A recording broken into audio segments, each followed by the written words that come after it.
આજે આપણે મળી ગયા આપણા વ્લોગ પૂરું જ આગળ બતાવું.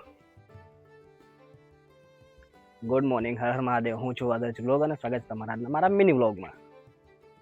અને હું રોજની જેમ તૈયાર થઈને નીકળી ગયો પાર્સલ આપવા જવા માટે. અને આજે તો એકદમ હું નેચર સાથે કનેક્ટ થઈ ગયેલા ગ્રીન ક્વેરીને. ત્યાર પછી લાગી ગઈ ગાડીને ભૂખ અને પૂરા જ ગાડીમાં પેટ્રોલ. અને રસ્તામાં મળી ગયો મારો ઓફિસનો ખાસ માણસ. અને ત્યાર પછી પૂછી ગયો હું જોગવાડમાં પૂછ્યું એટલે આખું ફળિયું ખાલી, જાણે કે આખા ફળિયામાં લોકડાઉન લાગેલું હતું, કોઈ પણ બહાર નહીં દેખાય. અને ત્યાર પછી હું નીકળી ગયો ટાકલ જવા માટે. અને રસ્તામાં જોઈ લીધું આ કંઈક અલગ, કારણ કે આ લોકો શું બનાવી રહ્યા હતા મને પણ નહીં ખબર પડી. આગળ જાણે જોયું તો ભાઈ લોકો ટાવર બનાવતા હતા, હાનો ઇલેક્ટ્રિસિટીનો. અને ત્યાર પછી હું આવી ગયો ટાકલ. અને ટાકલમાં આવેલું છે આ એક્સજી કોમ્પ્લેક્સ, અને ઉપર સુરત દાદા પણ મસ્ત ચમક્યા કરતા હતા.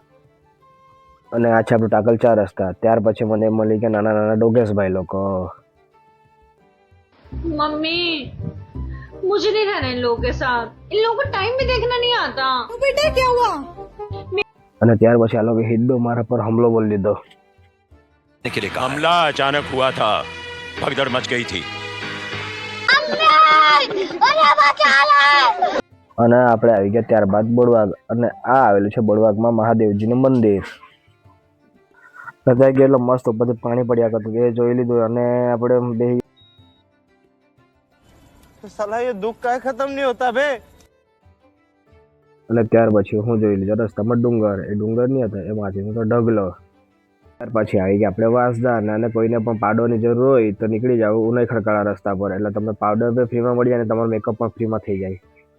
આજના માટે આટલું જ. આપણે મળીએ બીજા વ્લોગમાં. Thank you.